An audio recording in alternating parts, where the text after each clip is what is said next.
Assalamualaikum warahmatullahi wabarakatuh. Perkenalkan, nama saya Indri Pusparini dengan NPM 2141192 dari kelas manajemen 21 gabungan. Di sini saya akan menjelaskan tentang akuntansi penanggung-jawaban sosial. Pengertian akuntansi penanggung-jawaban sosial. Akuntansi pertanggungjawaban sosial yaitu suatu proses pengumpulan, pencatatan, dan penyajian laporan atas transaksi atau data keuangan yang berkaitan dengan tanggung jawab sosial perusahaan. Manfaat akuntansi pertanggungjawaban sosial bagi perusahaan, yaitu membantu perusahaan memenuhi tanggung jawab sosialnya, meningkatkan citra perusahaan di mata masyarakat, meningkatkan kepercayaan masyarakat terhadap perusahaan, meningkatkan keberhasilan perusahaan dalam jangka panjang dengan partisipasi dalam tanggung jawab sosial. Tujuan akuntansi pertanggungjawaban sosial.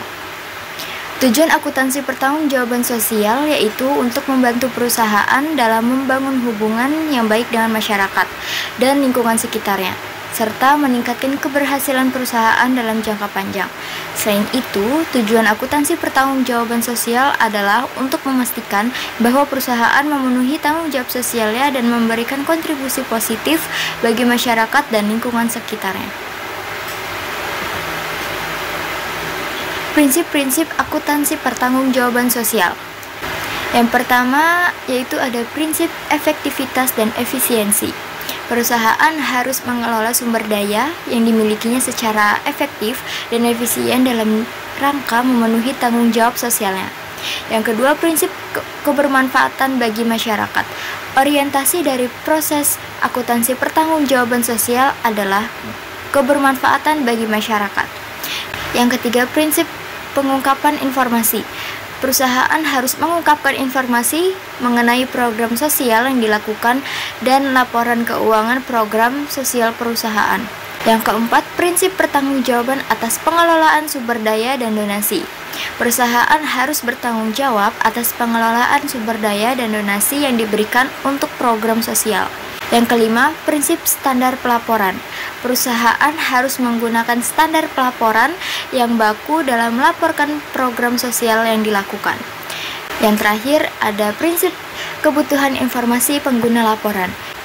Perusahaan harus memperhatikan kebutuhan informasi pengguna laporan tanggung jawab sosial perusahaan.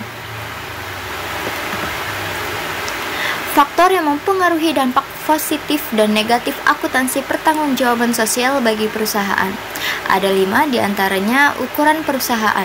Ukuran perusahaan dapat mempengaruhi pengungkapan tanggung jawab sosial. Beberapa penelitian menunjukkan bahwa ukuran perusahaan memiliki pengaruh positif terhadap pengungkapan tanggung jawab sosial. Yang kedua ada profitabilitas. Beberapa penelitian menunjukkan bahwa profitabilitas tidak memiliki pengaruh positif terhadap pengungkapan tanggung jawab sosial. Yang ketiga, umur perusahaan. Beberapa penelitian menunjukkan bahwa umur perusahaan tidak memiliki pengaruh positif terhadap pengungkapan tanggung jawab sosial. Yang keempat, kepemilikan institusional.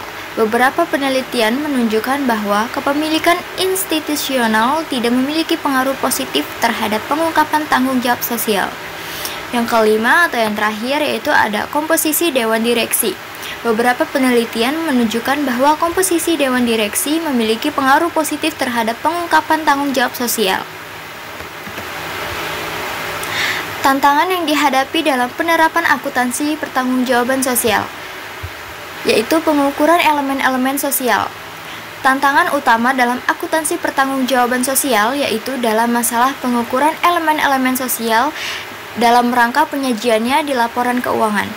Masalah ini timbul karena tidak semua elemen sosial dapat diukur dengan satuan uang serta belum terdapatnya standar akuntansi yang baku mengenai pengukuran dan pelaporan pelaksanaan tanggung jawab sosial perusahaan.